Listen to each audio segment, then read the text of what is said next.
The older segments of the global society are generally considered to be more vulnerable to the coronavirus disease or COVID-19. Every effort is therefore being made all over the world to ensure that persons who are 70 years or more are adequately shielded from every possible avenue of contraction of this disease. This, though, doesn't mean the younger generation is immune to the contagion, but ample evidence has been on display since this outbreak of just how irresponsible some young people have been towards observing the basic health advisories from the World Health Organization, particularly on the issue of social distancing. Events that unfolded last Sunday at many centers of worship in Nigeria, where many young people refused to observe standing rules on social distancing, speaks volumes about this irresponsible behavior. We'll be talking in a minute with Julius Ilori, a Nigerian youth leader who has, among other things, been youth ambassador for Lagos State. However, before getting to that conversation, let's give you an inkling about the behavior we just mentioned, and we'll be back to talk about it.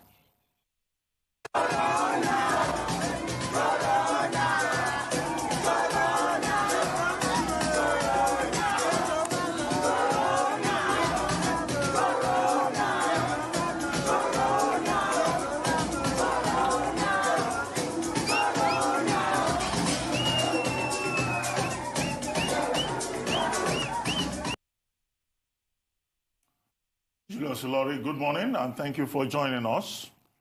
Good morning. Thanks for having me. Yes, good morning. Well, you just saw that video that was shown on the screen right now.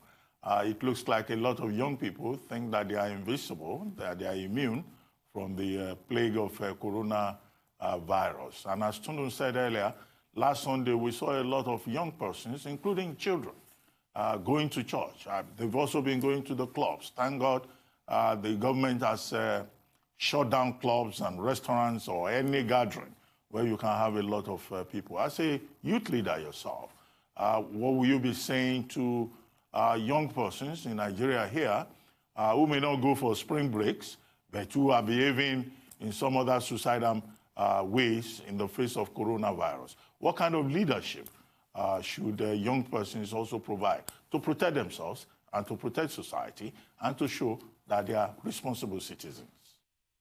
So I think young people should learn more about what is happening because when this whole thing started earlier in the year, it was, the statistics are saying it's more of young people that are more are affected more because they said, people that have some specific illness, maybe high blood pressure, diabetes are the one affected. But the statistics is changing right now, especially in the United States with over 250,000 cases of coronavirus issues in the United States. You see that close to 307 numbers are young people between the ages of 20 and to their early 40s. So it's important we start reading more about this and keep updating ourselves. So what I would say to every young person out there is to understand that things are changing. It's not just affecting, the virus is not just affecting our grandmom or our granddad. This is happening to everyone, and the numbers are increasing day by day. And so we need to keep reading more about this. We should be well informed about what is happening.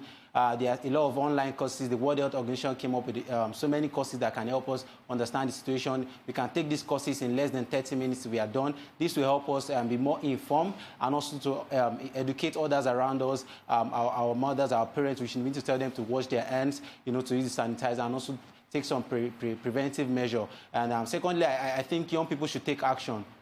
We need to understand that this is not just happening, and this is a bit strange, especially to some of us that we are still like 25, 26 years of age. We have not experienced this kind of situation in our entire life. So it's like we are dreaming. Honestly, for me personally, I've been thinking over this, and I'm still yet to come to the reality that this is really happening. So right now, what we need to do is to take action. Let's start educating the people. Let's avoid sharing misleading or fake news, especially on the WhatsApp groups. I've been receiving a lot of messages on WhatsApp, people saying a lot of things that you need to take this, you need to take that. They have been sharing fake news, and it's important young people understand that fake news can mislead the people, can lead to increase in fear, and also affect the decisions of people out there, and they can make bad decisions, maybe even taking their lives because they don't really know what is happening. So it's important we share verified information. And as a member of the Young African Leaders Initiative, we have a campaign that is going on right now, which is called the Yearly Checks. You need to, anytime you see any information online, the first thing you have to do is to stop, you have to check the information. How valid is this information? Who is authenticating this information? Is this information coming from the right source? Is it coming from the federal government or the state government? And also you have to verify the information. Is this information well put together? Is this something that you can trust? Is this something you can reshare? You need to verify, and before you can start retweeting, reposting, or resharing on WhatsApp groups. So it's important to take action. And I also want to say this quickly. The numbers of young people out of school right now is really on the high side. It's important we start thinking of solutions.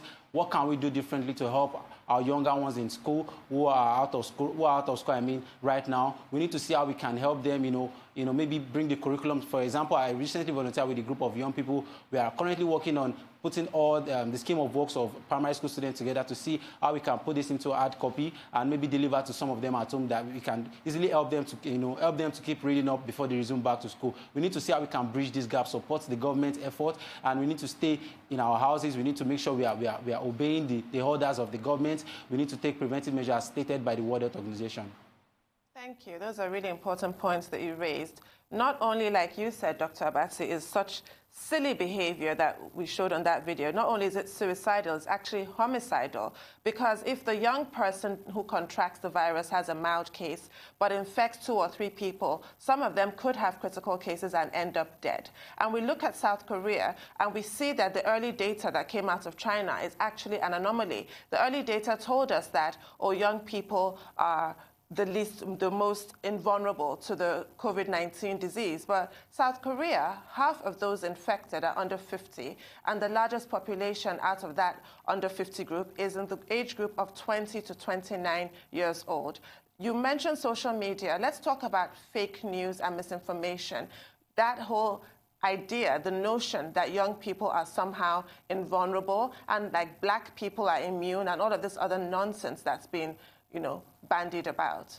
Can you address that point? Yeah, like I said earlier, most of us don't have the real information. It's what we have been hearing, from what people have been saying. We have not been reading more about the situation of things. We have not been following up the data, how it has been increasing, and how young people have been affected so far. So it's important we have authentic information. And the only way we can have this information is by reading, by checking the World Health Organization website. They are updating it every minute, every second. So it's being updated, to get the latest happenings around the world. So it's important we have the right knowledge. A lot of people have been saying, sharing a lot of information that are wrong on WhatsApp groups. Over the weekend, I got a voice note from someone who is saying that so many things about Nigeria, that Nigeria is not ready. Nigeria is trying to import used clothes from China, I think, from China down to Nigeria, and that was so scary for so many of us. We were scared, like, oh, is this true? But this voice note has been going around, and people have been sharing. So it's important young people start putting their energy into something that is more productive, that can help solve problems, rather than sharing fake news, rather than,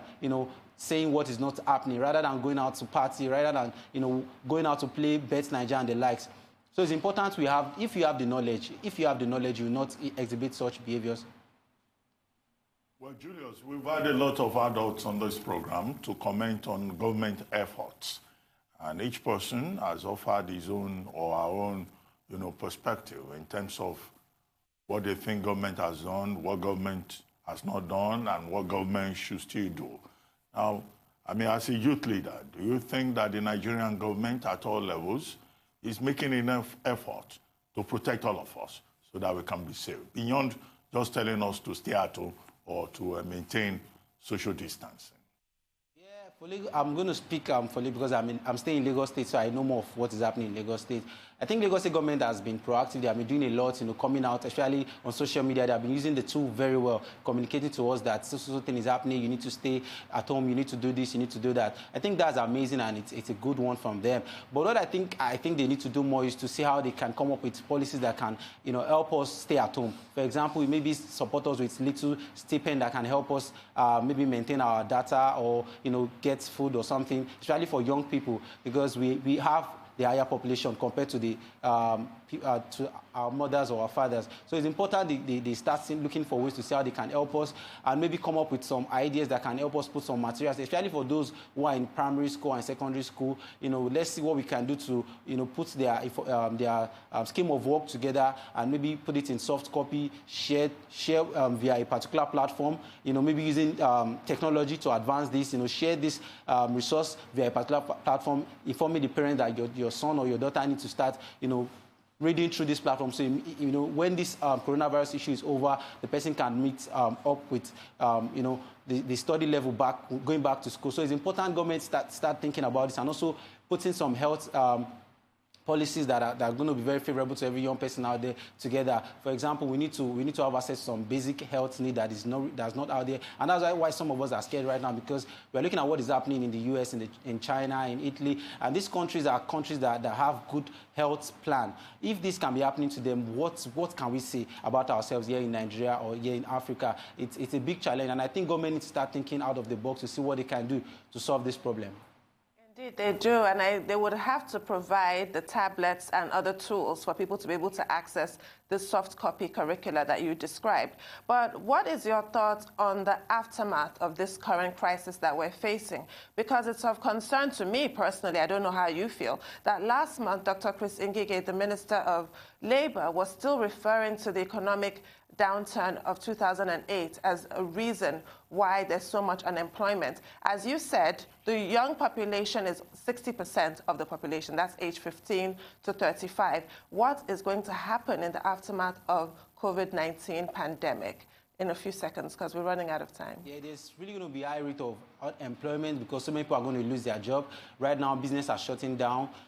So many small businesses are also shutting down. So it means after the COVID-19 pandemic, we are still going to have issue of unemployment that is going to rise above what it is right now, because so many employers would have lost some amount of money. So it's important government come up with measures that can help mitigate this by providing subsidies or grants to businesses or to entrepreneurs to help support them, like what is happening in the US, providing support system for them that can help retain some of their staff. Because if every one of us, if we are losing our job, it's really not going to make any sense. It's still going to affect, it's going to affect us and affect our future if we don't have anything to, fall back to after this coronavirus pandemic. So it's important government start looking towards providing grants, support funds to entrepreneurs, to businesses, and also support them policy-wise by reducing taxation, by making sure they are doing well, by providing a favorable business environment, I would say. Thank you very much. Thank you, Julius. Ilori, good to have you on the morning show. Thank you.